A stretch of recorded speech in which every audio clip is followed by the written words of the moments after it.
Now, where did I put it? Here it is.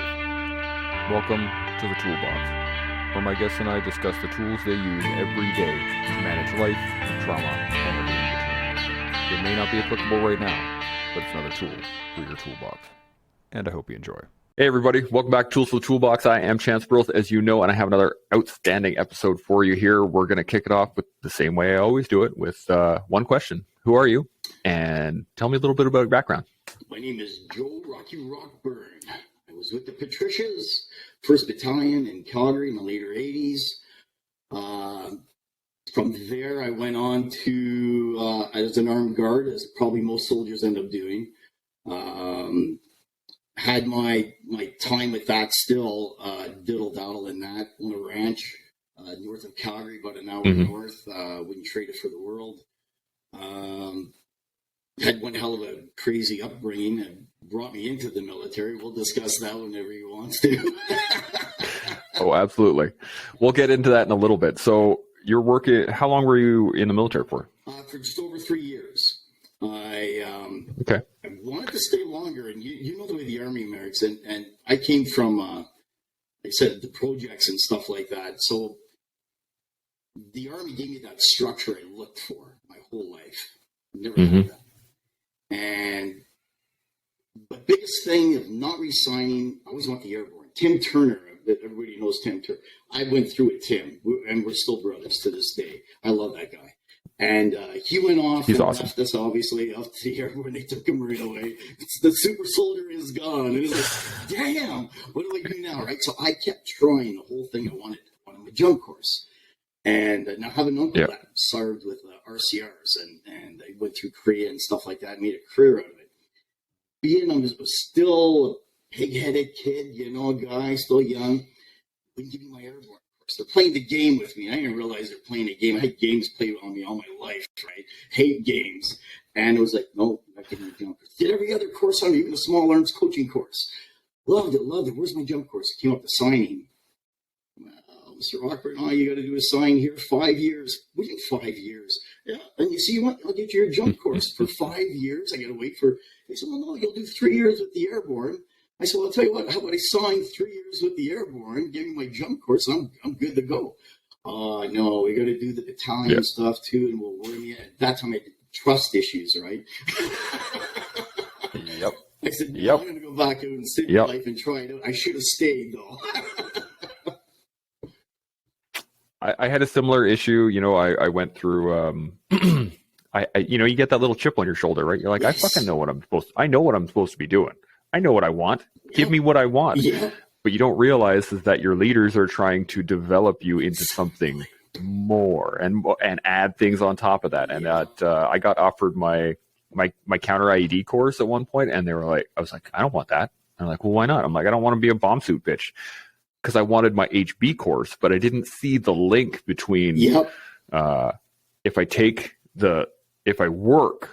do the work of helping somebody else do the suit, I learn all the skills, I learn all the tools, I learn how everything works. Then I go on my operator's course, then I go on my HB course, but I couldn't see past what I want right now. So I totally get it. Yep. Totally get it. My uncle said the same thing to me because he made sure he says, you're doing the wrong thing. You just give them that time. And it was, I ain't got time. You're so, no. Yeah. Regretted it after though. Yeah, I got shit to do. So you did 3 years. How was the transition out? Like that was in mid 80s when you got out? Late 80s, getting into 1990. Late 80s? Yeah. Okay. And how was the transition was scary. I joined the Army because of the structure. I didn't have structure growing up. I had a welfare mother, an alcoholic stepfather. It was hell. I lived a whole lie my whole life growing up as a kid, a child. I was a mistake in the sense my mother was, this will sound bad about my mother, but it doesn't matter. It's what the reality is. She had an affair on the man she was married with. So I guess my wife used to call me when you'd fight, oh, you're a bastard. And I said, well, yeah, I'm kind of a bastard child. You're right. She beat the hell out of me. Don't you ever say that. And it's like, but it is. And my whole life, I never found out till maybe 4 years ago through DNA test who my real father is. Isn't that something? And my whole family That's crazy. was that incredible dysfunctional. There was 2 adopted brothers, one with the Rockburn side, and he just had a chip on his shoulder worse than I did, and so we never became like a brother. There was a younger boy that came along, and that was between my mother and the guy who I was living with as a kid growing up. This is how bad this is, how I took his last name when my mother had me on his last name until I went to high school. I started a high school and they sent me down to the office and they said, we've got to talk to you. He says, well, what's this last name Pino that you have? And I said, I don't know, it's my last name. She's going, it's not on my name, yeah. certificates. What? Oh. Where I'm coming from, right? So there I'm going, Yep. I'm going, well, who the hell's my father, right? And because my older sister was a Rockburn. So my sister's peps, and says, well, we've been trying to tell your mother this all the time. She shouldn't have called you Pino. You're not even that. And so I've got that happening, and my mother's going, oh, I did it for your good. You didn't do anything for my good here. You've never done anything for my good. So she carries on, oh, yeah, but that's not even your real father, Rocky Rockburn, anyways. I'm going, okay, you're really screwing with the kids. Yeah, you know where I'm coming from. And now I live in a project. Yep. So I'm going down the wrong road. You know what I mean? I have an MC club that lives next door to us. And, my project is if you ever read Hell's Angels Into Abyss, they mentioned Dines Road in there in Ottawa. Those where shootings happen, them and the Angels. And you get all of them. You have to survive it. So I took boxing up as a young kid. That was part of the survival aspect from my own brain that I can. Yeah, absolutely. I didn't understand it as it can be more than what it was. I took it for what it was. It taught me how to fight, right? So I can walk down that side street, not have my ass handed to me every day. Now I'm fighting back. And you become that. So you're living in that right? So there's no structure in my life. I carry on. I'm walking down Elgin Street. What do I see at the Canadian Armed Forces Base? The recruiting center. I remember my uncle walk in and they popped on this infantry tape. There was an RCR guy too that was there. Was a French fella and a Master Corporal, I remember. And he puts it on and I'm watching it 5 minutes. It was sold. I was like, the weapons, not only the weapons and where I was, but just seeing the group, how they're together. Because my family's never been together. They've all been. I found out even like I have a sister, an older sister, but I had another sister from my actual biological father. So screwed up, right? Yeah. And you're in a world by yourself. My mother never told me she loved me. I got to tell you that part too. Until I left home to the army, and I was like, kind of late. You love me now because I'm becoming something. I guess maybe I don't understand it. But as it carried on, I mean, I joined. I watched that for 5 minutes and I was sold. And the guy behind the counter, the Master Corporal, goes, "Oh, do you need time?" I said, "No, I'm ready to sign."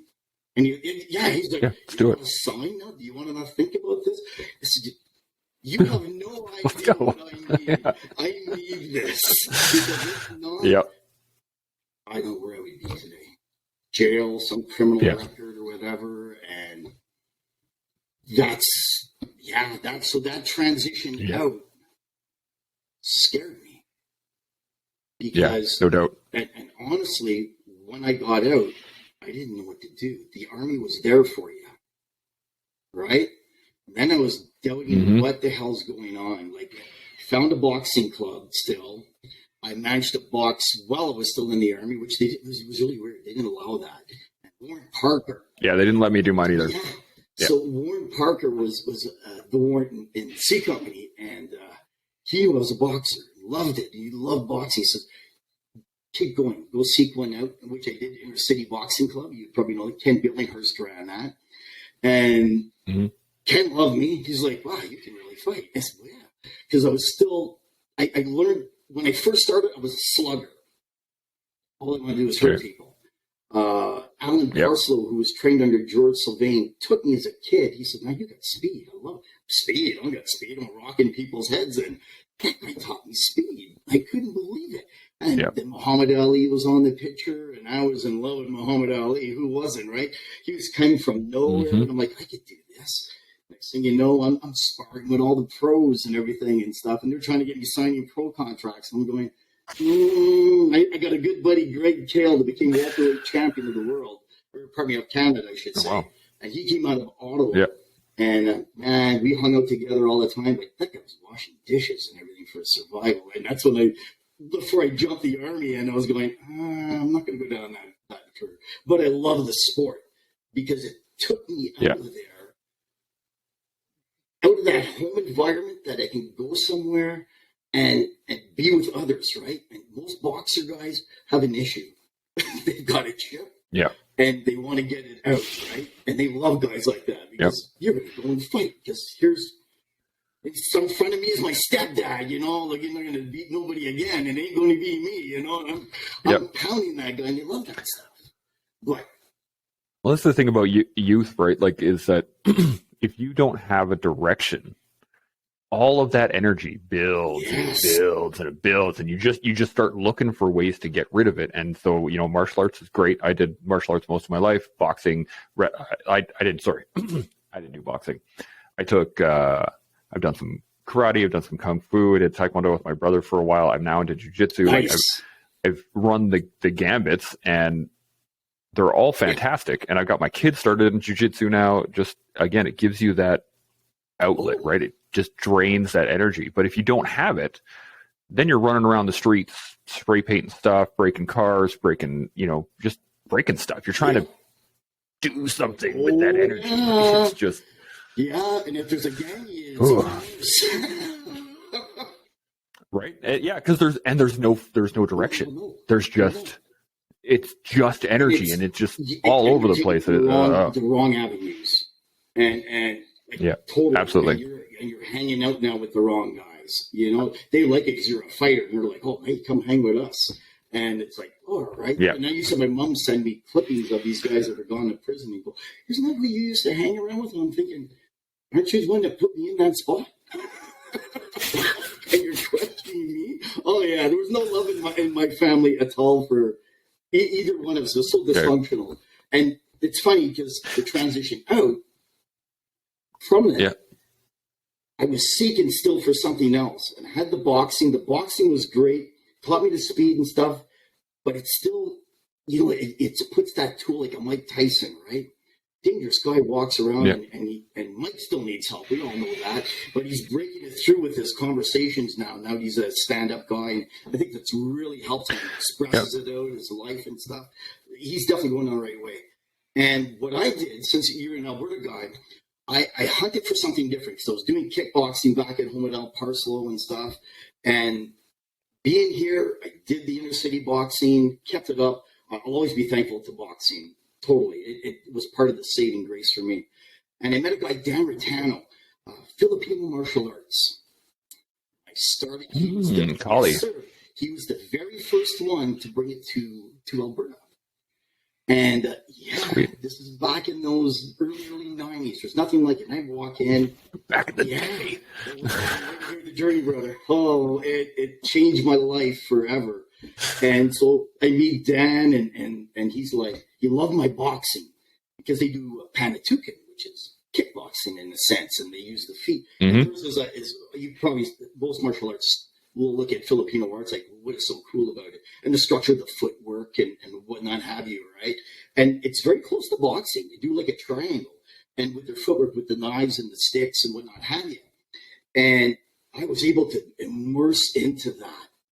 And now I've got weapons again too. This is cool. I'm using a stick. I'm using a knife, and this is crazy. And now we're sparring with it. Now we're doing Panatukan. We're putting everything together. Dan was so creative and open-minded, and such a gentle man that I was feeding off of him and feeding from him. And I was like, man, I need you on my outside here. You know, and I fell in love with that guy, and he brought me into his family with his wife and kids. And from that journey, I ended up getting married during that. My poor wife in the beginning. I mean, she did not understand what we were, right? And you come into the Army and you learn more tactics and on maneuvers and stuff.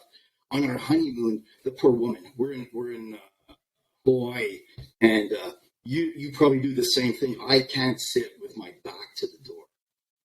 There's just no, and she just comes in and she takes that seat that I'm supposed to be sitting on. And we wanted to, and she had no clue. And I just like flip out. I'm like, you need to get out of that seat. I have to sit there. And she's thinking, what are you? I've never seen this part of you, right? And I'm like, oh, no, you need to move now.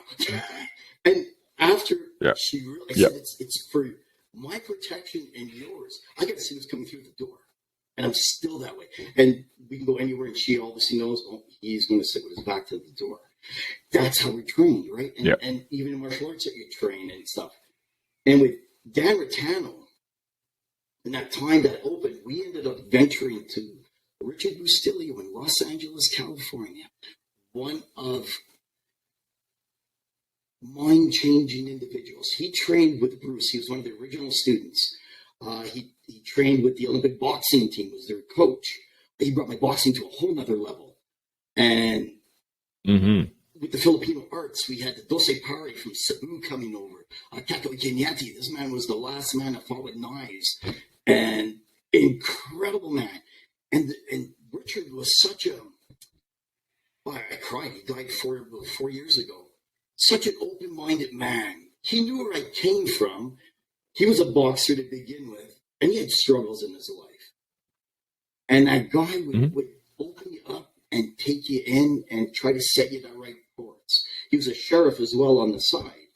And the school was open for everything. And he invited me to, I'd done the first Bruce Lee get-together back in San Francisco, where all the original groups came. That was quite the thing to see. You had the San Francisco crew, the Oakland crew, and the Los Angeles crew. They each showed what they had, and you see the development that went with Bruce, how it all happened. An amazing man that was able to teach. He didn't care your creed, color, and all his instructors are the same way Richard was at. Never looked at me as anything but a brother. And the police games we do in Calgary and stuff, he'd come and do that for his fighters and stuff. And I mean, he'd call you right up, and I'd chauffeur him around, and just loved the man like a father, you know? And absolutely, one of the guys that changed a lot in me. Like, it's martial arts and having a good mentor. There's lots of things in life that will guide you, but nothing so much as the people that you surround yourself with, right? And if you surround yourself with a good, solid crew of people who are always looking out for the benefit of the group, or how do I better myself? And then you're standing with 5 other people who are sitting there going, how do I better myself? And then you're like, oh, well, how do you better yourself? Oh, I do that. Oh, man, sweet. That's the whole reason I got the podcast started, was like, how do we pass on the information? Because that's all it is. We all have the same general stuff, right? We all kind of are making our way through life based on the experiences we have.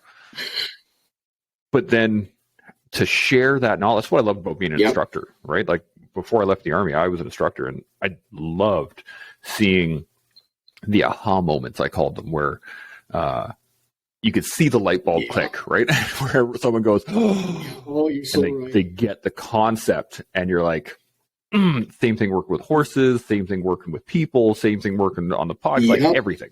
I love giving people the information and watching them make the connections that then will help them throughout. And you're so right in that your circle is very, very important. So the question I had was, if you could go back now, talk to yourself back in the early 90s when you first got out, tell yourself one thing to make that transition a little bit easier. Fitness. What would you say? Fitness? It's my out to this day. I still train daily. I'm 60 years old. And I can still go run you a 10K right now. I could drop and give you 100 push-ups. I've got snapped tendons, a shoulder that's gone. I did 14 weeks just so I can go to Operation Pegasus jump. so I can get my hands up. It was the first time I can. So I knew I couldn't lift this shoulder. I had a great surgeon. I looked at it and said, it's done. We have to put a new shoulder in, but you look like you still do stuff. So they gave me this cortisone and some type of acid thing. That's $500. Yep. And a fantastic physiologist that got me my range, most of it back anyways, more than I've ever had in 10 years. And it's the physical fitness part of it. And it's my least stress. And my wife is phenomenal. She works out every day as well. I start riding on hers now. She's got the nutrition stuff. She has her own personal coach and stuff. And but it's a drive now that we feed off each other. You know, and that's why we surround ourselves around those that we can feed. Like, do you like horses? Yeah, I'll hang with you. We can feed off each other's stuff. Oh, you like martial arts? I can feed with you and talk with you forever, you know, and life in general. Tell me something great you're doing, and I'm there. I want to hear the stories, right? I don't hear the downfalls, and people are always complaining about me and, or not me, pardon me, both themselves. And I'm standing across from me, and they're 30 years old, telling me how out of shape they are, and they're too old to do any of that. What do you mean you're too old to do that? Yeah, I want to be doing something in 70, go for a marathon run. Right? I want to be that guy when I'm 80 and just like I'm still able to move and do stuff. Even with I got injuries, right? I spent 8 years in the Army as an engineer. My knees and my back and my shoulders and all that stuff. Great, cool. I got to keep up with my kids, right? I got my boys are going to be killing me in jiu-jitsu in like 5 years, right? They're just going to be rocking my world. So I have to be able to keep up with them. I still want to be physically capable. I still want to be.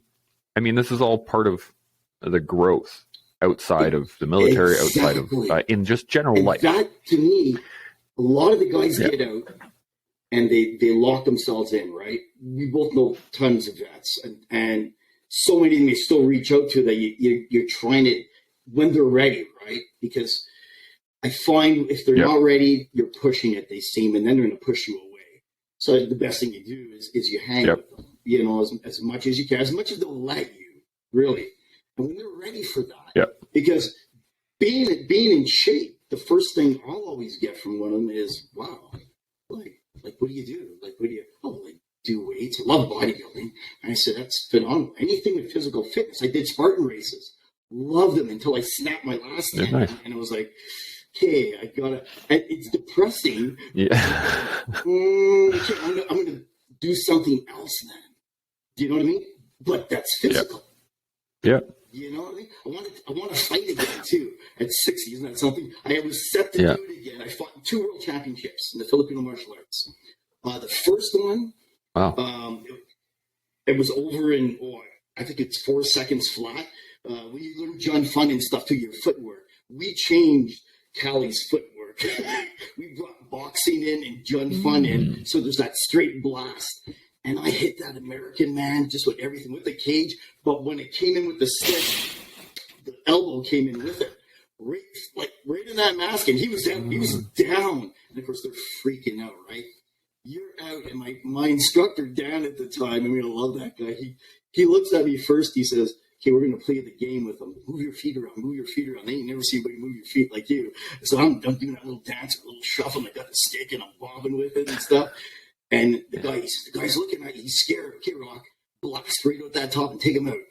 Well, he took him out. And he looks at me after when he come back. He goes, man, take him out. Not really. Take him out that bad. And start laughing. He goes, that was awesome, right? And of course, they disqualified me. So I'm the kind of guy, I ain't going to give up with that and go home and cry. I fought my way back up, get on the Canadian team again, and this time I'm playing their game. Because you got to learn to play somebody's game to beat them at it. Yeah, baby. I fought the most in that tournament as they kept putting me. Oh, another guy. They were trying to get me out, and I was just too in shape and too good, right?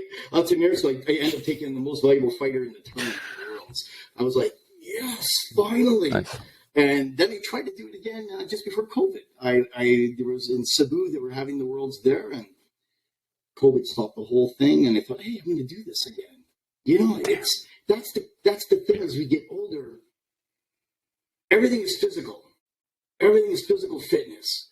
Mm-hmm. If you want to succeed and go after something and keep going, and that's exactly what I did. I went back and I still do it. I'm waiting for the next adventure that I want to conquer. You might be like me. We always try to put something that I got to get to. You know, just out of reach. Just out of reach. I could almost do a tournament and I want to sweep it up, maybe. You know, or I want to play some top 5, and it's the drive. I've never been much for the competition aspect of it. I'm very much. I grew up loving the art of it. Like I did. I took Shaolin Wushu for a little over 2 years, and I love the movement. I love the artwork, the actual the physicality of it, the nature of it, more than I do about the tournaments. I really like. Cool. I do a tournament every once in a while to just kind of test where I'm at and be like, am I in this same range, right? Like if I'm going against other blue belts right now, I should be beating the lower range, less experienced blue belts, right? But I should be getting beat by the more experienced blue belts. That's just like, okay, if I'm right where I'm supposed to be, I'm happy with that. But I don't go into tournaments thinking like I'm going to win this thing, because I really don't care. I'm just not that guy. Though, and that's from boxing, watching like a lot of those old fighters, Sugar Ray Leonard, Roy Jones and stuff. You watch your documentaries. See, this is where the mind kicks in. When I look at a tournament, before I go, I'm already the champ.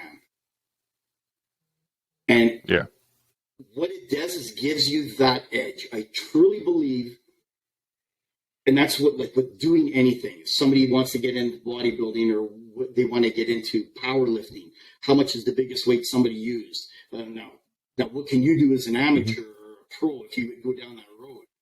The mind is incredibly powerful. I truly believe that. Absolutely. If I say I'm going 100%. And that's the second time I went to the Worlds, you couldn't talk to me.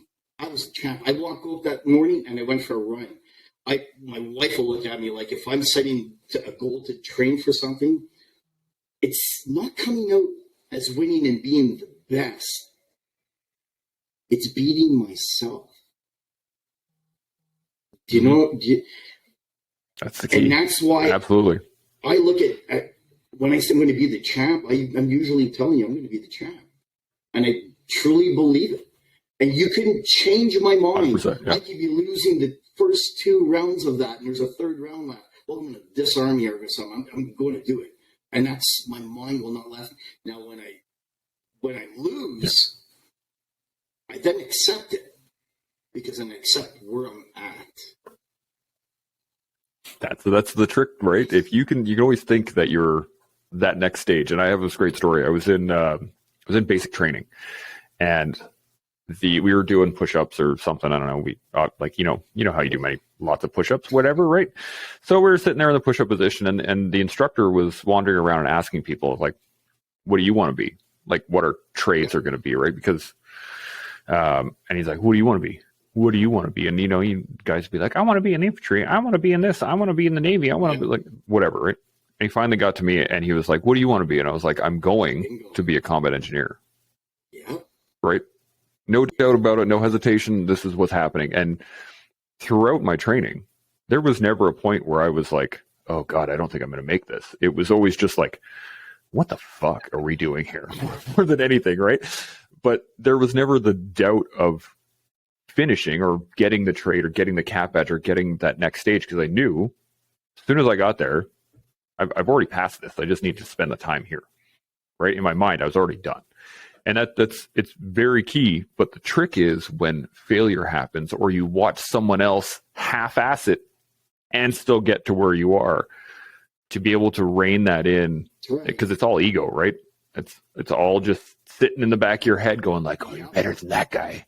That guy's not working as hard as you are. And none of it matters at the end of the day, right? It's about how hard you're working, how hard I'm working, how much effort I'm putting in versus yesterday.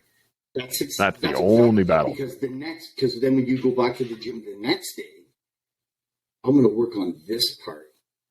I'm going to master that. There was a great Filipino master, Edgar Salete. I'll never forget him when he came. God was phenomenal with the stick, just crazy. And I asked the same thing to him. Well, what's your best technique thing? Like, what would you recommend somebody do? He says, honestly, I'm showing you all of this and blah, blah, blah, and all down here. If you just sat there and all you did was take that stick and did the straight one, you did that for the next 10 years of your life. He says, I promise you, there's not a person that will stop you when you throw that one strike. And he's right. Because especially with Western culture, you want to learn everything, right? Give me it all. This law, especially jiu-jitsu. You've got tons of locks and everything that you're throwing in. We do Dumo, which is a partial of jiu-jitsu as well. There's so many locks that you learn then through the feel and stuff like that you try to make it muscle memory. Even as boxers. I really don't think about throwing that combination at you. It just comes. And that's how you spar and train for it, right? That's how fighters lose against another guy when they watch all that tape and go, he always moves to the left or something, or I'm going to counter with a right hook on him every time. And they work on it, work on it, right, for that fight. That's the beauty I like. Because you watch it, and that's where it puts you, I'm going to be a champ, right? But when you lose, that's all right, too, because you're still a champ. You're still standing there. Doesn't matter what anybody out there says about you. And that's where, to me, to get the soldiers that are sitting in a room and not moving, you know what I mean? And to get them out of there is the key to do that physical activity, because then they understand that they start to take that and go, hey, this isn't bad. And I can get those biceps bigger. No, I can't. I can eat healthier. And they start to see the change in them. And what are they doing? Combating our brain, right? Because it never goes away. You can take drugs, and I'm not a drug guy. And you see some guys that are taking the drugs and stuff, and it helps them to a degree, but it'll never cure them, right? Exactly. It's a tool, right? That's what it is. And the consistency to try to be better will lead you away from just using that tool over and over and over again. So it's actually quite interesting, because I was just talking, like I said, just moved into this new house. I'm organizing my garage. I got the pegboard up and I'm putting all my stuff in, and my son's helping me. He's 9. And I'm like, what's that? And he's like, that is a hammer. I'm like, what kind of hammer is it? I have no idea. I'm like, well, that's a claw hammer. What kind of hammer is this? And we were going through all the tools. And then he showed me, he pointed at one. He's like, what's that? And I'm like, that is a drywaller's hatchet. And he was like, a what? And I was like, well, back in the day, they used to use nails. So there's a hammer edge on it. There's also a claw, so you can pull stuff. It's got the hatchet, so you can cut your drywall and do all these things. And he was just like, oh, well, why don't we use that anymore? I'm like, well, because we don't use nails anymore. Screws are better, more secure, and they hold longer. And he goes, but if this works, why do anything new? And I was like, because you never know if it could be better. And I'm like, he was like, oh, I guess you could do anything better, couldn't you? And I'm like, yes, you can. 100%. You can always be better. And it's just like what you're saying, is that, sure, you could take a drug consistently for the rest of your life. Cool. And it'll manage a symptom, or it'll help you deal with something. But that's just, you're going to use that drywaller's hatchet until you run out of drywall nails, because they don't make them anymore. And once they don't make them anymore, then you're going to have to learn how to do something new. Yeah. And as you were saying earlier, I think it was Bruce Lee that said it was, I fear not the man that learns 1,000 kicks. I fear the man that has practiced one kick 1,000 times, right? And it's that same concept. If you can perfect, or get as close to perfection as you possibly can, saying, absorb what is useful, one thing, right? That's the key again. Opening up that part.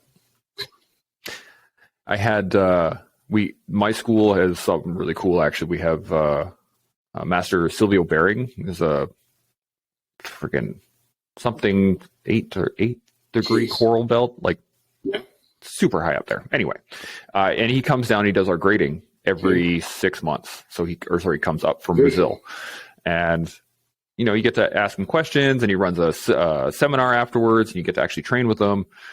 And I don't know how many times somebody's asked, it's like, well, how do you escape this particular setup? And he goes, don't let it happen.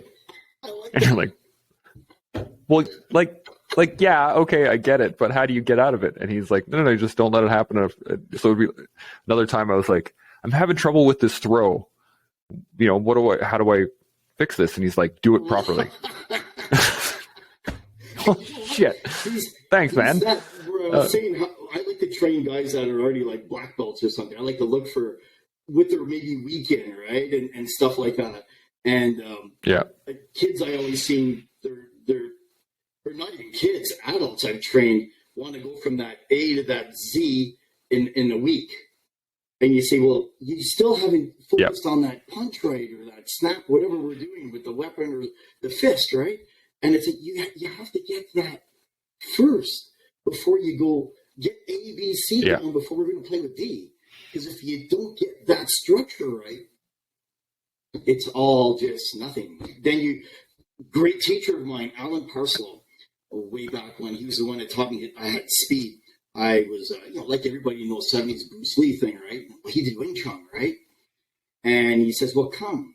And I said, well, I want to learn that. He said, why? You've got boxing. That's incredible.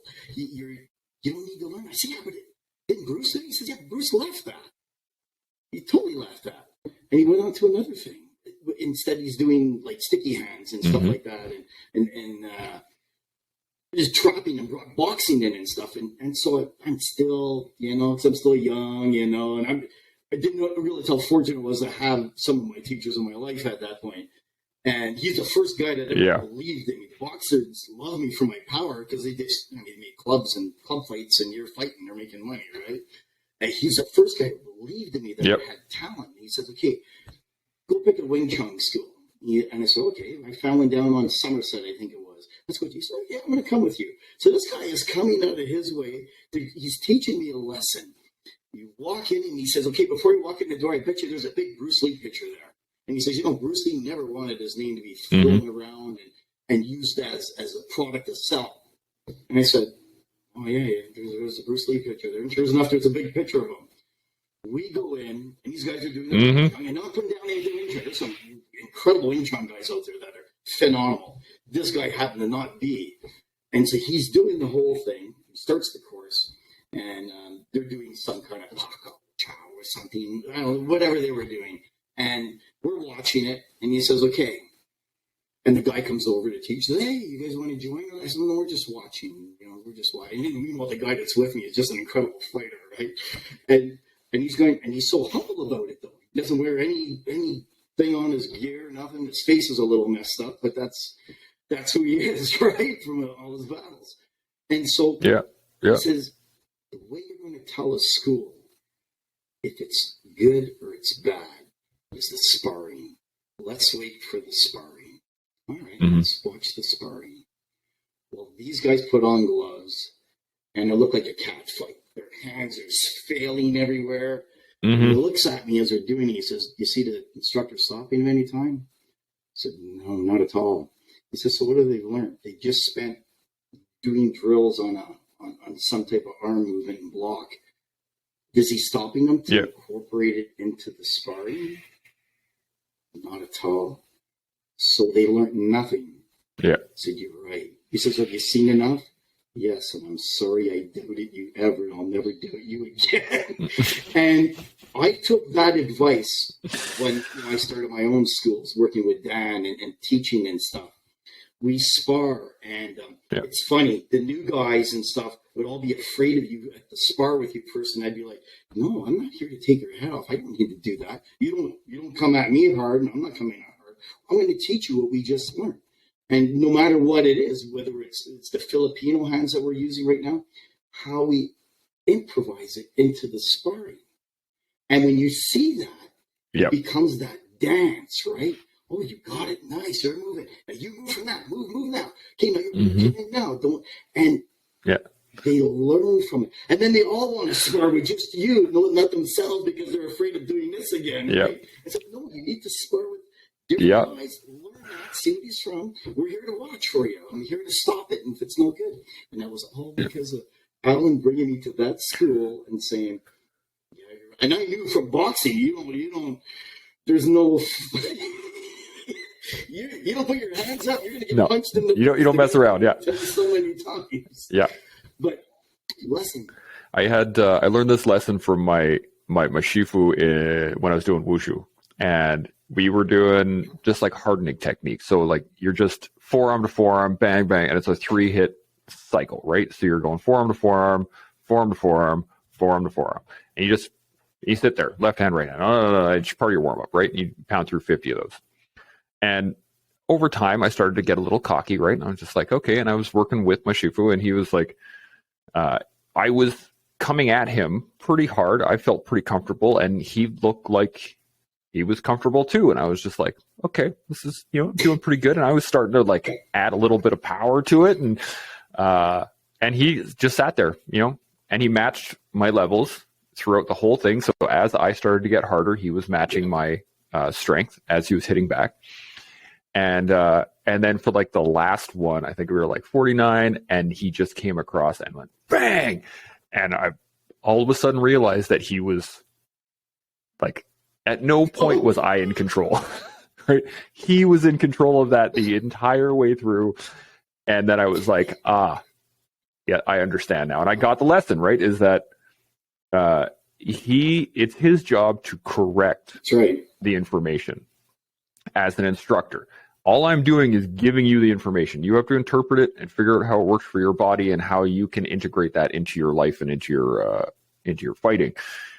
But it's his job to then correct those points. And same thing with Master Bering when he comes in, and he will correct those little basics. And every Special Forces soldier I've ever known or talked to has said the only difference, or the biggest difference, is Special Forces guys master the fundamentals.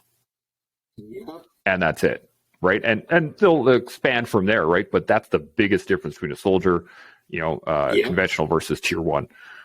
Those are is that biggest jump. And then everything else comes down to honing that edge. Right. We when we're kids, we're crazy and it's just energy everywhere. Like we were saying earlier, and you're just like, and you're trying to dump that energy. And then what martial arts does, at least what I've always found, was that it just focused all of that energy into one thing. It allows your mind to focus, and allows you to exactly. But the next step of that is honing that edge with discipline, because you can, like you said, you can just throw punches with power, and if you have the technique right, you're going to knock people out. Cool.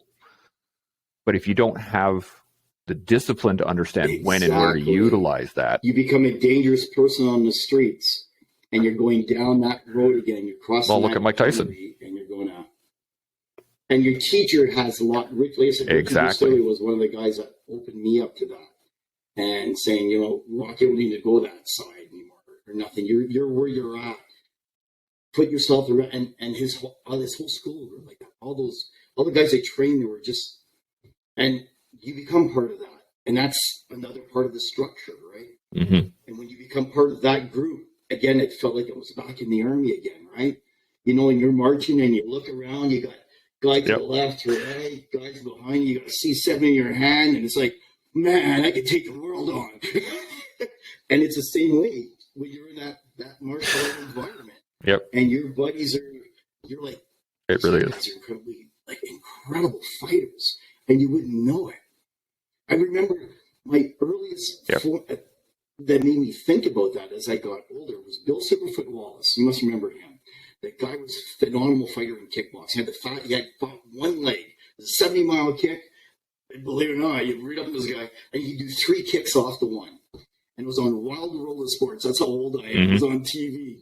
And I remember sitting there, and I see this one guy come out, and he's all buffed, and he's jumping around. He's in the arena.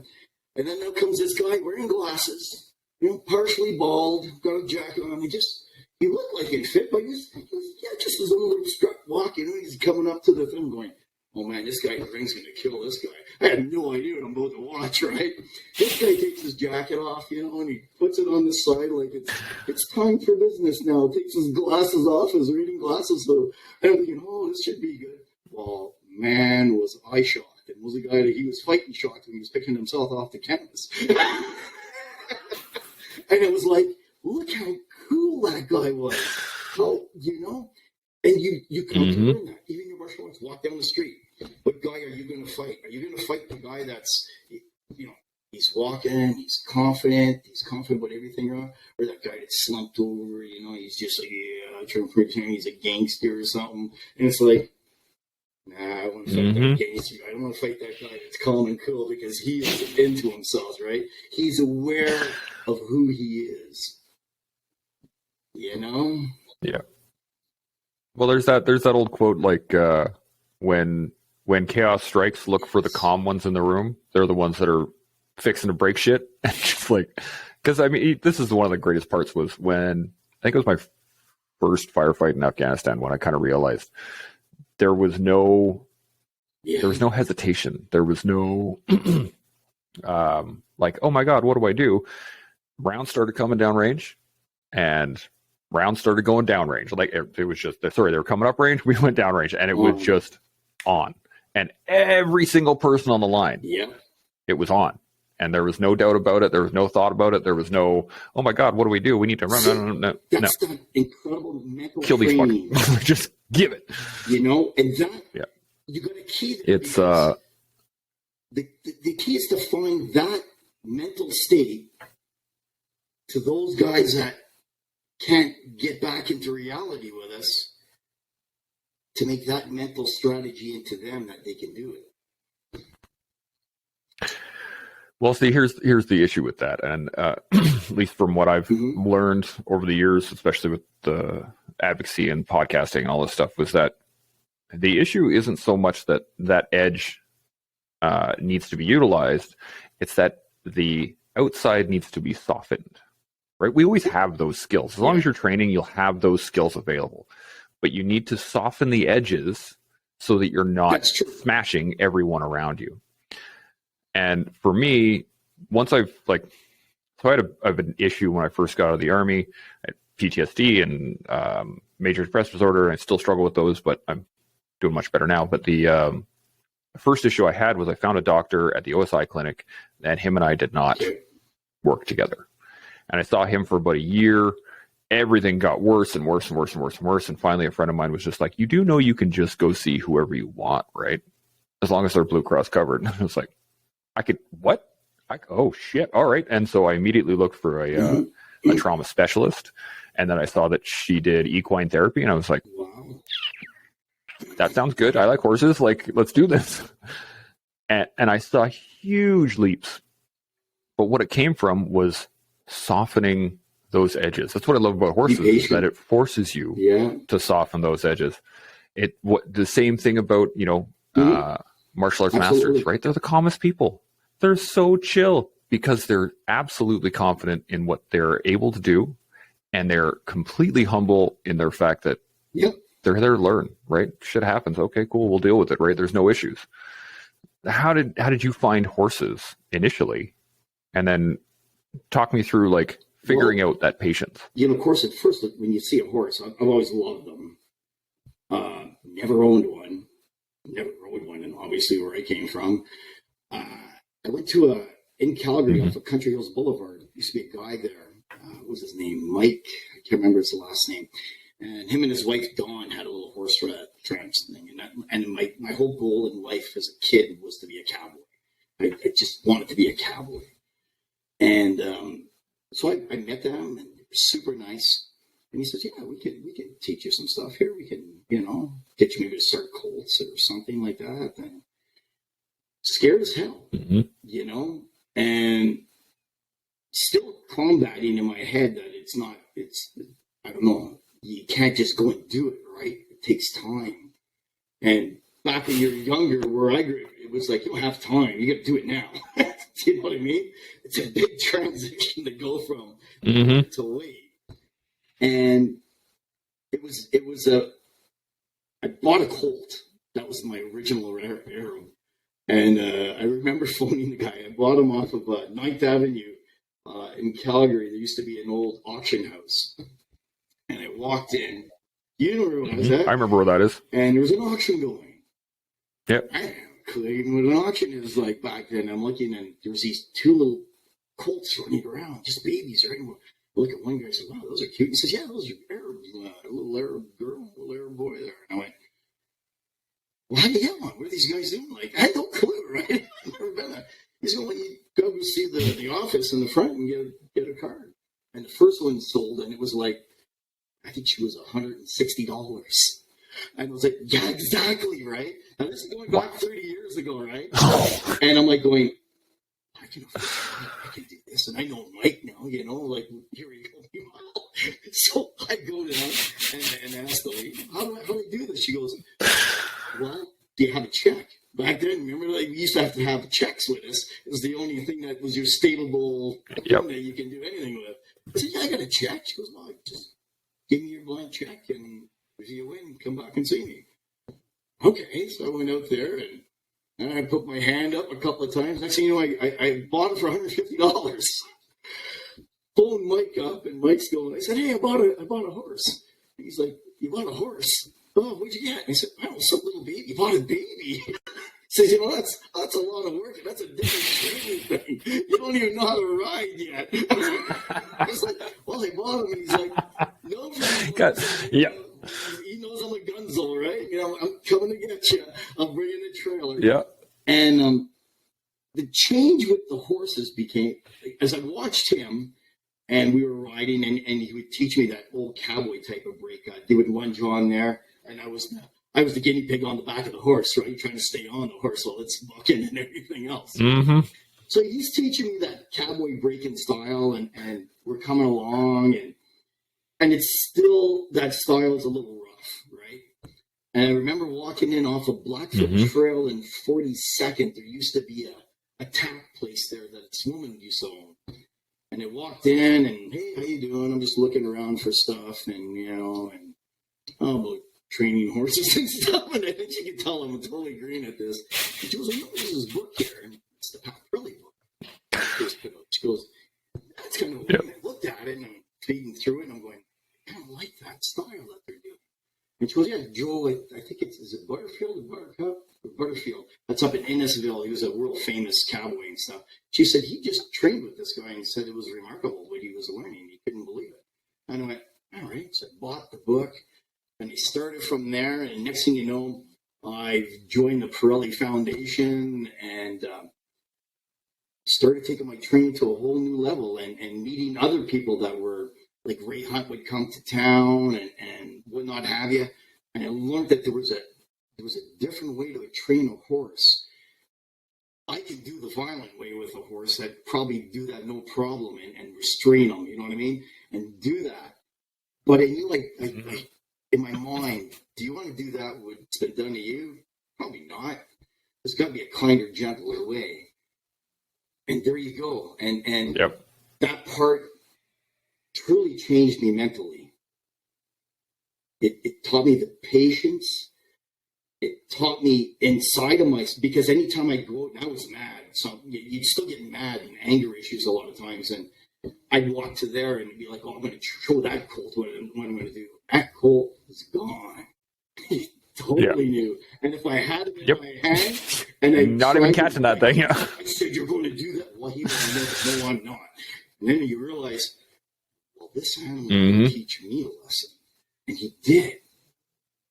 He was not only me trying to teach him something, he was teaching me how to be a horseman. And over that 30 years, I mean, that horse became everything to me. Everything. He was my go-to. If I'm feeling I got an issue or something with myself, he's the guy that I would walk out and he whinnied for me every time. He didn't care. Do you know what I mean? But he was there for me. Isn't that weird? And it's an animal. A lot of people don't understand that. You know, they want to just throw it. I could ride that horse. I used to drive my daughter nuts. And, you know, by sitting in a seat, sit in a saddle and stuff and sit in that seat, I could barely lift that rope halter up, that rein up, and just sit my butt back, and it's so. And he used to drive her nuts because she tried with her $10,000 quarter horse, right? And I said, well, you're getting it, but it's too much pressure. And I learned about pressure with that horse. And another colt that I ended up being a fair good rider. And Tony brought me to the mountains. You learn everything in the mountains and you're riding. If you ain't riding that horse right, he's going to let you know it because we're doing a 4-hour ride. You know that. It can be an 8-hour ride sometimes. And that horse, if you're sitting on him too much, you ain't posting that trot. He's going to let you know you're storing me up, right? So much you'll learn. And it was a lady's colt that I started across from me in another ranch. She had an Arab stallion. And that horse, we come to pressure. You know, you trailer a horse, the big chickens, right? They're new. And I started learning a lot of that, trailering up a horse, the right way to do it, just with a lead rope, and you get him in, right? And that's that whole production, that proposition that you keep going through those steps, right? Her horse, she wanted it out, and I said, give me the weekend and I'll get him in the trailer stand. You know, she had to have him out right away. So we did the whole bum tie, right? Prop whip behind and stuff, and forcing him into that. Just like people forcing unions the same kind of way, right? And I was like, oh, this isn't good. I got that horse back. He would not look at the trailer. Finally, I gained all his confidence up to ground lining and whatnot have you, ground. Not even kidding you. I tried to get him in that trailer, and I could not do it. And I kept texting the Pirellis, what's the problem here? And they said, well, you're using too much pressure. So I'm barely lifting the stick behind or anything. I'm not even trying to touch him. It's pressure. It's all pressure. How can I do? My wife gave up. I'm not one that used the cookies and stuff to get him in, because that sooner or later will never work, right? Yeah. You know, that's just a gimmick for people, gunzels that are trying to do whatever. I'm not kidding you. I was standing there beside him. It would have been months now. I've never had a course like this. And I was standing beside him, and he would look at me every so often. He's got the answer for me. I'm not smart enough to understand it. Right? I can't figure this out. And I happened to just move my hand like this. He jumped in. He jumped. Open the door. And I went, what the? Yeah. Bring him back out. And then I didn't even have to do anything. Just walked up, jumped in. Every friggin' time. When I started that horse under saddle, I got film of it, because it was the proudest moment of my life. This horse taught me, like, look what I could do to be like, to understand him mentally, right? And what his needs were. Yeah. I was riding him in the arena, stopped. The trailer was about 20 feet away. Door was open. I was using it for another colt that I was working on training. And all I did was, I said, I'm going to try something. This is really good. Put the lead rope on him. I just pointed to the trailer, and he walked over and jumped in. I was like, let me start crying now. You know, exactly. Wow. Victory. Yeah. And that woman took the horse back, and she wrecked him probably within a month. Yeah, this is the hardest part. Like one of the reasons why I love horses, especially with soldiers, is the fact that we live the same life, right? Soldiers in combat or in a combat scenario are prey animals, right? We're waiting for something to come hit us. Yeah. Then we're going to turn around and fuck your day up, right? Or if we're assaulting on it, there's differences. But especially in Afghanistan, we were constantly prey animals. We were waiting to get hit. We were trying to do a job, but we always knew that there were predators around trying to fuck us up. Yeah. Horses that's how they live. And they're gregarious creatures. They want to be in the herd. Same thing with soldiers, right? We want to be with the team. We want to be in the group. And so I've seen many times, I used to, when I work with my psychologist still, we'll walk out into the pasture with the horses. And depending on my, how I'm feeling that day, Dante, this big, I can't remember what kind of horse he is right now, but he'll come wandering over. And if I'm not aware, if I'm thinking about other stuff or I'm agitated about something, he'll just walk over and he'll start shoving into me. And pushing me towards the other horses and be like, no, it's okay, man. It's okay. The other horses are here to be like, you're safe. And then I go, oh, right. And then I can let go of all that angst and that anguish and all the anxiety. And then as soon as I let that go, he's like, all right, cool. And he fucks off. And I'm like, but I was going to, all right, fine. I guess I'll work with another horse today. But he's like, he's the herd boss. It's the same thing, with a good sergeant. If you're a little messed up, he'll come over and be like, hey, dude, look, we're a team. We're here together. We're going to work together. This is what we want to do. Any good leader will be able to recognize that one of the team members is anxious or needs help or is agitated or whatever. But it's about developing the skills to detach from those emotions and just go, okay. It's pretty sweet. And just sit in the pasture or hang out with the horse or sit in the saddle or whatever and just calm. And the same way as when we're sitting in a platoon hide, right? Have you ever been more comfortable than hanging out with your boys in a hide, right? There's no anxiety. There's no... Wow. It's the power that you're just... Yeah, it's all good at that point, right?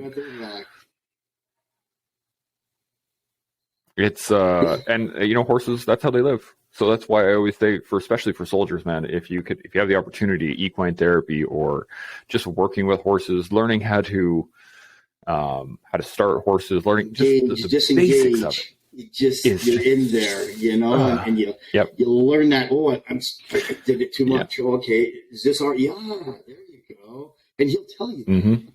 You look at him. Yeah, I think they develop a really good relationship with failure. And this is the big thing for me that I learned was the fact that, like, you're going to fuck up. You're not going to do it right a million times. And then the one time it's going to happen, you're going to be like, oh, like you said, you open the hand a little bit and then they go, oh okay, cool. Off I go. That much pressure, that sensitive, just didn't work right. And it's, and that's like with humans. This is what makes... Same thing with the humans. How is he? Is he ready? Is he not ready? How sensitive is he? Stuff you gotta... Mm-hmm. We get very used to using our eyes and our mouth and our ears, right? But rarely do we get used to reading what we are doing. We get used to reading what other people are doing, right? We'll talk to you, you'll talk to me, I'll hear you, you hear me, I can see you nodding, like, yeah, okay, good. But there's a difference when you walk into a room and, like, there's a feeling, right? If you walk into a room and there are a whole bunch of people that are anxious and stressed out and freaked out, blah, blah, blah, there's a feeling when you walk in that room, right? And there's also the same thing when you walk into a room of totally confident people, everything, the energy levels come down, everybody's calm. Okay, cool. But we've forgotten how to actually read that anymore. And I think that's what horsemanship really develops, is that ability to read those moments and go, maybe I shouldn't be here. or how to bring that room down. Like, if you walk in as a leader and you walk in and everyone's stressed out, the best way to bring all their energy levels down is to bring yours down. And once you're calm, it bleeds off of you, right? And they start to accept and go, oh, okay, well, he's cool. Everything's cool. Okay, Cool. Everybody's chill. Cool. I worked at a bar for 5 years downtown in Calgary too, part-time, the Tasmanian Ballroom. And do you remember that? I remember the early guys that worked there as running the bar, running the door and stuff like that. And you get in fights all the time. And it was crazy. I had a lot of skill there. I was never the tallest, and and the big guys would always I worked with Rick Tabor and stuff. He was Mr. Alberta and stuff like this, and the guy would be coming towards me. Then he wants to go me, and they'd be like, "Wow, that's the wrong guy," and I'd be like, that mental state kicks in, right? You cross the boundary. Here I go, and you just open up. But to this day, I overdid my stay there. And I've watched the drunks and stuff, and they get really drunk. I, to this day, get, like you were saying, that defense role kicks in. Am I going to have to scrap? I don't want to scrap. I you know what I mean? I'm 6. I'm good in my life right now, but I'm preparing it because they're all drunks, and that's they could be happy drunks, but I've seen it with my stepdad, right? Alcoholic. I've seen the abuse. All of that started triggering me, and I knew then I had to get out of the bar. I was starting to like the fight too much, and it's not the way to be. You know, you shouldn't. And to this day, I have a problem. And a lot of the guys I know, you know, let's go to the bar and stuff, to the Legion or whatever. I can't. I can go in, but I can't relax. I still can't. Do you know what I mean? Yeah. I do. I know exactly what you mean. I have the same issue with crowds was a big one for me. Do not. You know, yeah, I tried to do the Stampede a little while ago, and it was not pleasant. It was not pleasant. And it was like, I went this year because my knees came down. It was a terrible experience for me in my head. I kept a smile on, but in my head, I was so checking everybody out. I couldn't relax. Oh, yeah. You know what I mean? Like, what's coming? You know? Yep. Well, the thing that I've developed, and this is, you know, how I've moved beyond the issues, is that I start to use those as tools. And I mean, this is tools for the toolbox. This is all what it's all about. But I would, you know, I didn't like crowds. Okay, cool. How do I develop skill in that crowd? And then I started thinking about what it is, why I don't like the crowd. And for me, you know, crowds are dangerous. They hide suicide bombers and explosives and all these things. It's not a pleasant thing. I have to scan all these things that could possibly happen. And my psychologist worked with me for a while, and she was like, what is the likelihood of that happening? And I was like, well, I mean, it's low. Like, have suicide bomber in a crowd in Edmonton. I mean, it's possible. Sure, absolutely. 100% possible. What is the likelihood? Pretty low. Okay. What about a shooter, active shooter, just jumping out in the middle of a crowd? Again, possible. Likelihood? Less so. And then she was like, okay, well, what would you do in that scenario? Okay, you all of a sudden see somebody pull out a gun in a crowd. What's your first reaction? And I went through it, and I was like, oh, well, it depends on the distance, and depends where I'm at. Do I have my family with me? Do I have blah, blah, blah? And she's like, you're immediately assessing the issue. Right now, the issue isn't even happening, but you know what you would do. And you have to have confidence in the fact that you know what you would do. And therefore, if the situation arises, you will act accordingly. Yeah. Okay. And I have the skills to do it, right? I have the training. I have the background for it. And she's like, that is what gets you through those problems. It's not the fact that you all of a sudden are comfortable in a crowd. It's not that you're all of a sudden comfortable, you know, walking into a bar, sitting with your back to a door, which I can do now. I just don't like it very much. But it comes from those slow steps of realizing that you have the skills. You have the ability. Even if someone were to, you know, you're sitting with your back to a door and they come in and they grab you by the throat and they try to blow. You have the skills to manage that. Okay, cool. What's the likelihood of that actually happening? That's pretty good. I like your psychology. I actually go pretty low, right? Pretty low. Absolutely, man. She's great. But she's a trauma specialist, right? That's what she deals with all the time. She works with a lot of vets, and we have very similar issues. It's really interesting when you said that point about, you look at them. Richard Bustilli had said basically the same thing to us for what Bruce Lee used to do. Is he walked the street, and I still do it. I check somebody out, especially when I'm carrying my gun. You know, I'm going to do a delivery or whatever, and it's like, does this guy look a threat? Is he a threat? I mean, because robberies can happen more than I've had people trying to grab stuff from me, and you got to resort to violence with them. That's the only way to stop it. But at the same time, it's looking and assessing. He said Bruce would do the same thing. Look how tall that guy is. How would I do it? Would I go down a fly low? I'm certainly not going to. How close do I have to be to hit him and stuff? And he says, well, you've done that. You reassessed it, but now you've passed them. And you can. That's not a problem anymore. What's the next one? Do I have to do the same thing? Yep, done. That can weigh on you a lot, though. After a while. you know what I mean? But I get where you're coming from, because that's the same thing that absolutely still used to teach us all the time. He walked that street, he says, and Bruce used to use it and put it in his brain, so he knew exactly, if I sparred with this guy, this certain size, I'm going to attack the legs first, or whatever, right? I'm going to get in close. If I can get in close, you're going for that takedown, right? You're flipping that leg, and he's coming down, and you're going to work from there on the ground. And it's the same philosophy that makes sense how she stated. I never heard it put like how you did it, but I like that. I really do. Well, this is what I've noticed over many years now of doing this, is that the tools are not that different, and all the issues are basically the same. They're just small, minor adjustments in the context around the issue itself, right? There's fear, there's anxiety, there is anger, there's pretty basic stuff. But how we hear it, when we hear it, what experiences we have when we get there, right? Like all the stuff I've learned about leadership in the last 10 years. There were people trying to teach me that stuff while I was in the Army, making the mistakes that I needed to make in order to learn the lesson for someone else to say it to me. And then I go, oh, that's why that happened. Yeah. As you said, I get it now. You walked down that side, and it was like, and that's memory bank then, eh?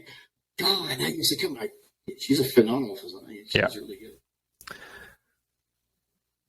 She's awesome, man. She has helped me so much, and still to this day. I've been working with her for 6 years now, I think, consistently, and helped me immensely, especially getting the podcast started and developing my own voice and developing who I want to talk to and figuring out how to do all this stuff.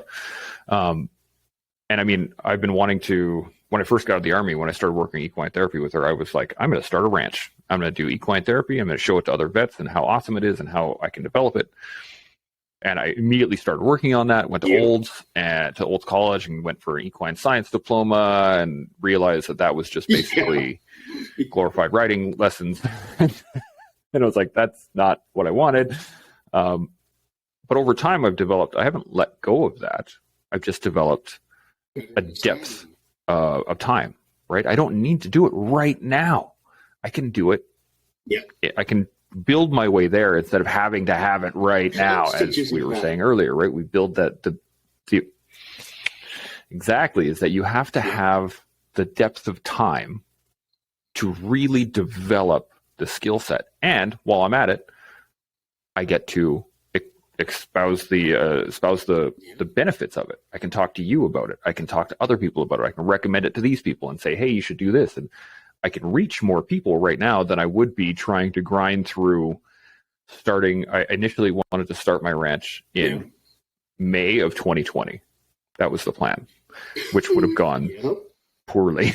Right in the very beginning of COVID, starting a ranch going, great. But this is the idea of continually moving forward, is that, as you said earlier, you walked into a tournament thinking you were the champ. Knowing I was the champ. Not just knowing you were the champ.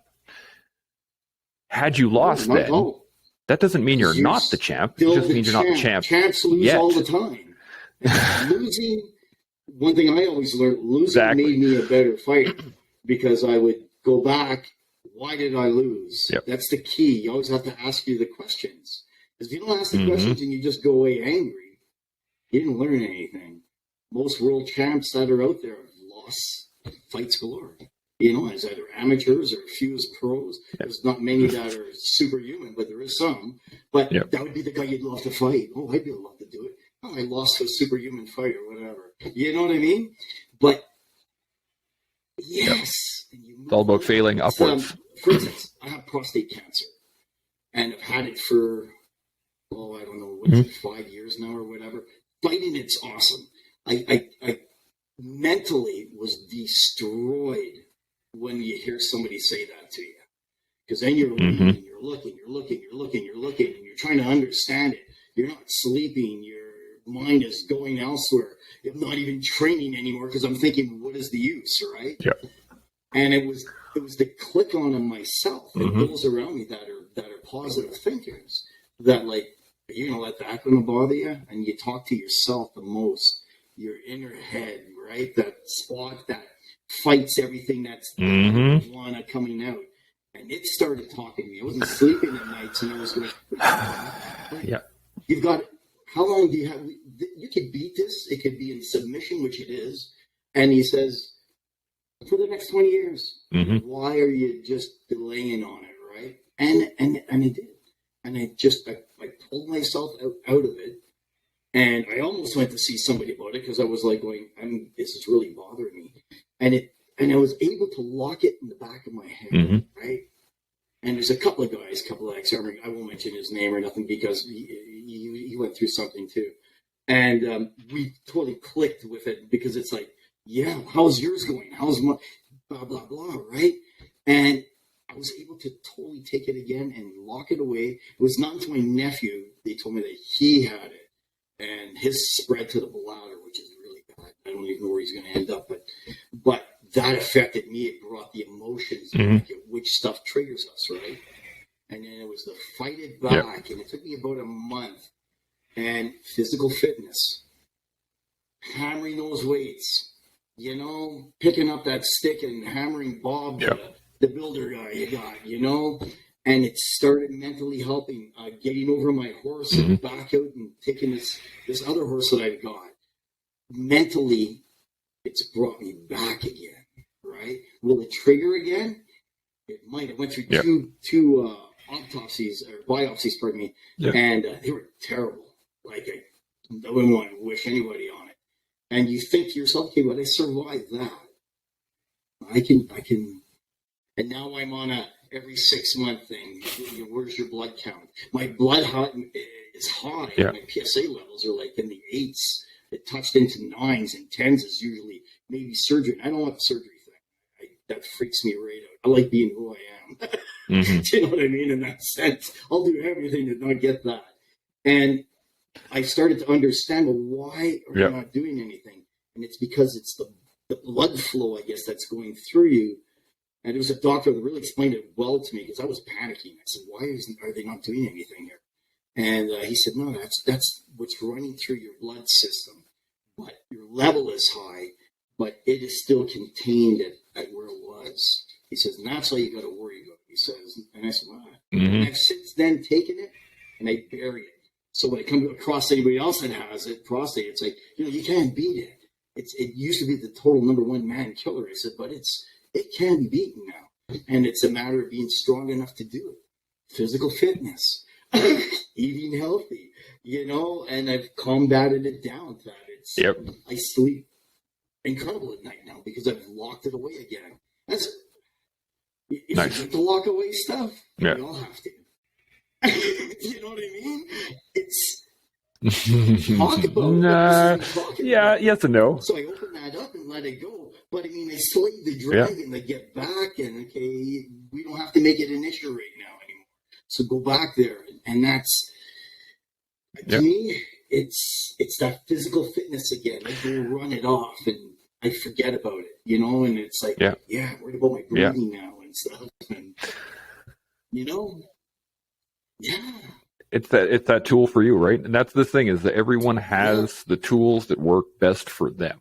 And this is, again, what I love about the podcast is that I talk about the tools that each person uses. And there are lots of times where I've talked about the same issue, the same tool, the same whatever, but each person's coming at it from a different point of view.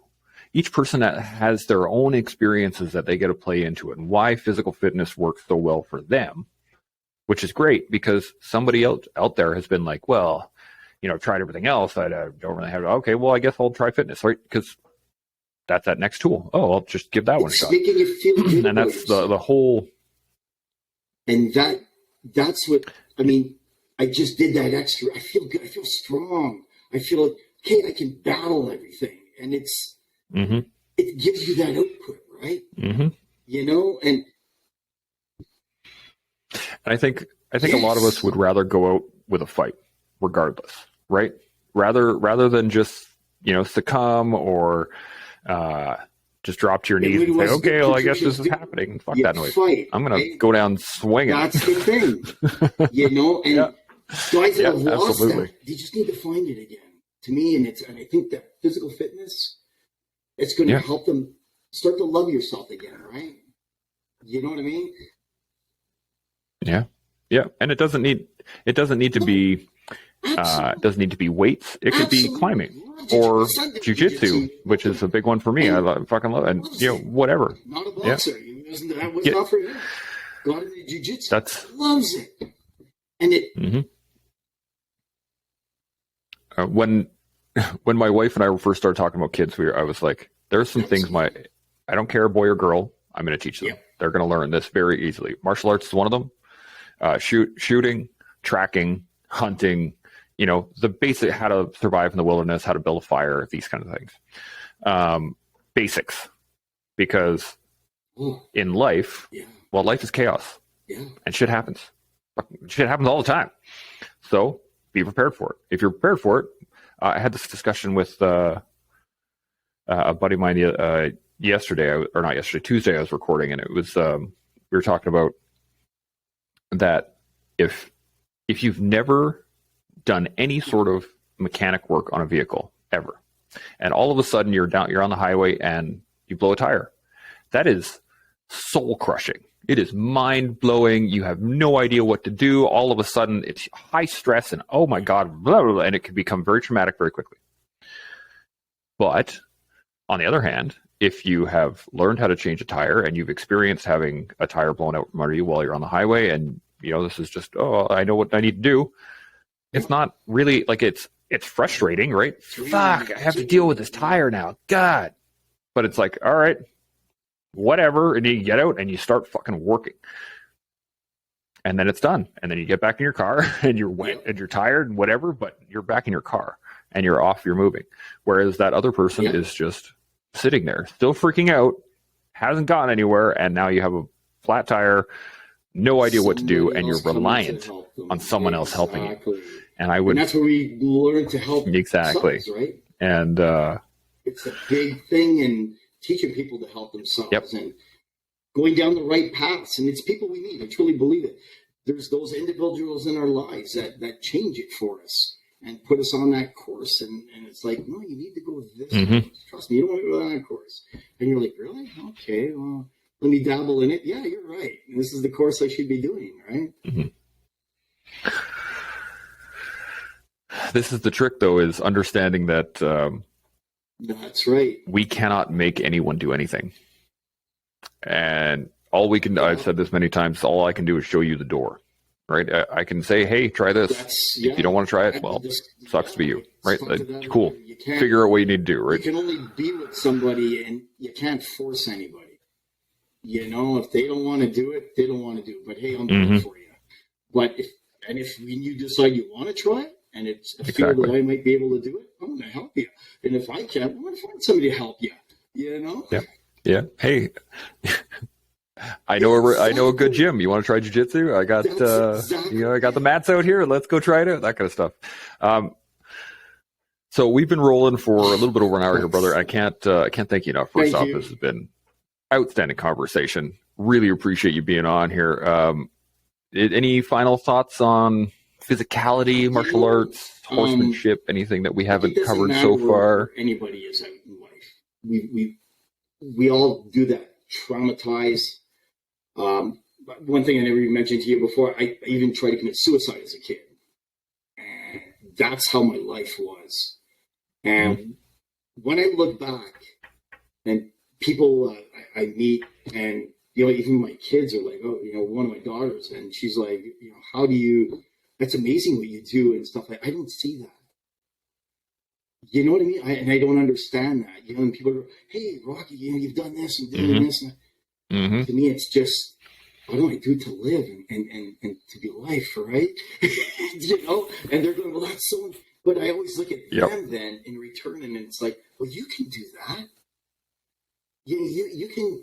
I remember Operation Pegasus, and I'm at the door, and my first jump, and I'm with Tim, that guy, right? And he's going, all right, Rock, it's your time, it's your ready and stuff. And I just went out and I just did it, right? And on the ground, he's like, I cannot believe how calm you were. Yep. You weren't even nervous. And I was like, I've accepted death long ago. You know, I'm living life now. So all of this to me is great. Yep. If I can make it to, 60 now, if I make 65, yahoo, 80, oh, Lord of mercy, you know. I still have my brains, you know, from all the concussions, but I look at it, I've had a lot. It's like, my dad has dementia, and it's like, oh, no. But, you know, and I didn't even realize that was just my mom. I thought I don't know, that's what you're supposed to be. I'm ready to jump. Let's do it. It's in the faith. I've got a trust in you, brother, you know. Yep. I'm going out. I know it's not your fault if something happens under the canopy, but truly remarkable. And I've done tandem jumps, but I never did like the solo parachute jumps. And when that opens up and you're floating in the air, peace. Is that death? Is that where we go? And that's the first thing I'm thinking about is like, this is amazing. Love you, jumpers. Yeah. That jump was friggin' amazing. It was terrifying, but it was amazing. I did 2 jumps while I was out there. The first one, I got the nickname Big Bird because I was flapping my wings when I went off the plane trying to fly back in. It did not work, but it was absolutely amazing trip. I can't say enough about it. And the people there were awesome. I got like 8 podcasts recorded while I was there too. So like, I got a lot of editing I gotta get done. He's a jiu-jitsu guy. I can't remember his name. Might have been. Sean Taylor. He's trying to make a book. Sean Taylor. And if he listens to this, Sean, you need to make a book. And Sean, you're going to be happy. I trained 2 of my grandkids because I told him I never trained kids. And he's like, you got to train kids. No. I got it, Sean. Yeah.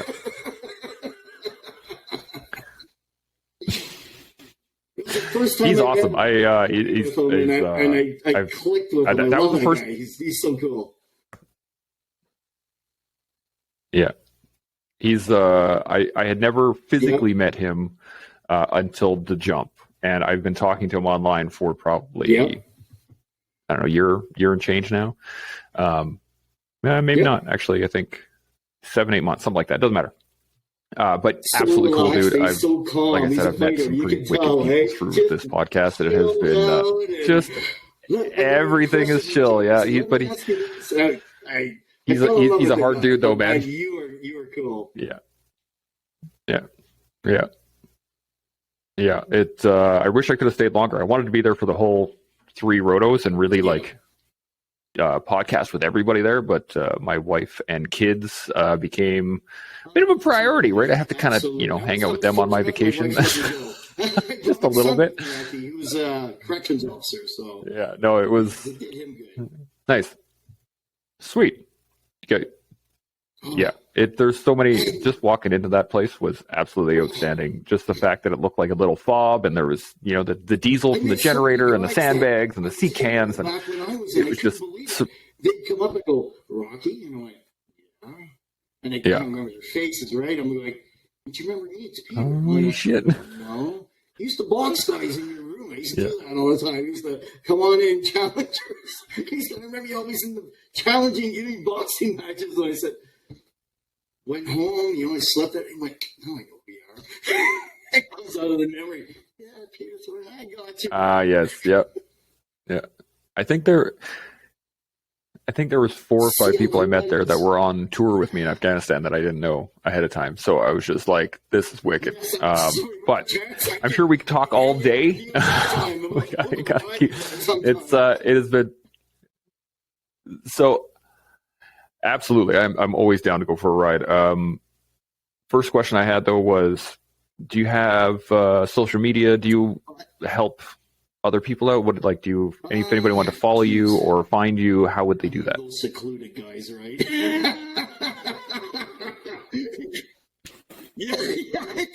You'll never find me. Right? They can look for me on Facebook, Rocky Rockburn.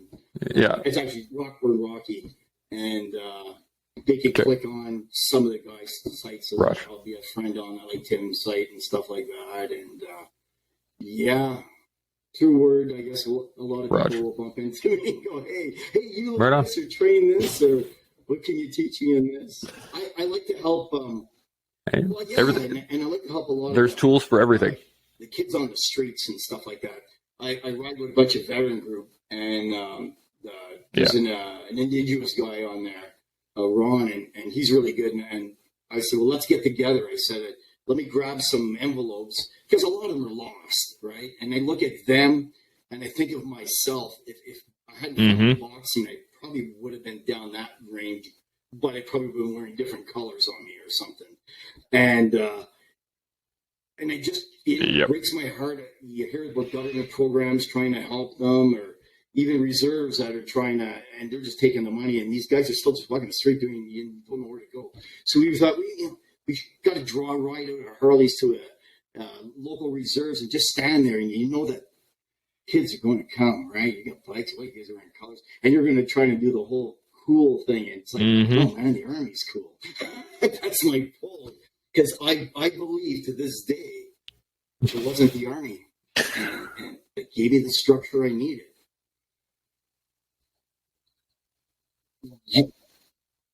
It's what you take out of it, right? I always say I would never deter someone from joining the military. I don't know about if I would recommend it at the moment. There's some stuff going on in there, but get somebody on the street, somebody that's drugged out, he's going through a lot of mental abuse and problems.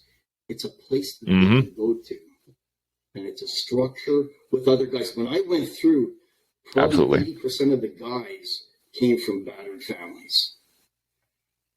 And what better to find, wow, I actually have a brother.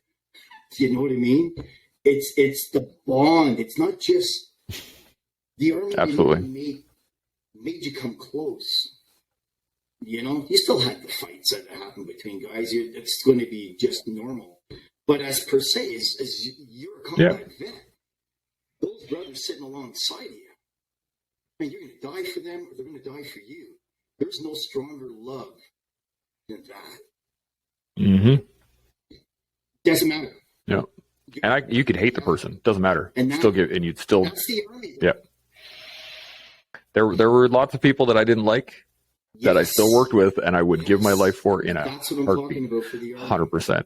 It's something where you can't find that on the streets. You find it with the wrong guys. I agree. You find it with those guys. Man, it's a brotherhood that just doesn't end. You know, I love all those guys. Yeah. Well, I mean, look at us. Look at us. I've never met you before. I've never worked with you before. You were out long before I was in. And yet we can sit here and have an hour and a half conversation.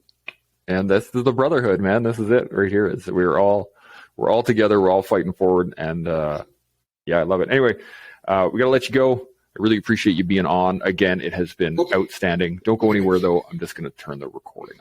That concludes another episode of The Toolbox. I really appreciate you all listening. It has been my absolute pleasure bringing you this guest. If you enjoyed what you heard, please like, share, subscribe, do all that other wicked stuff. It helps me keep the lights on. To all those out there putting it on the line every day, I just want to let you know that I appreciate you. Military, veterans, first responders, civil servants, you name it. Keep this place running, and I really do appreciate it. So thank you. Don't forget, stay open, stay humble, stay focused, with grace, not slack. Gmo.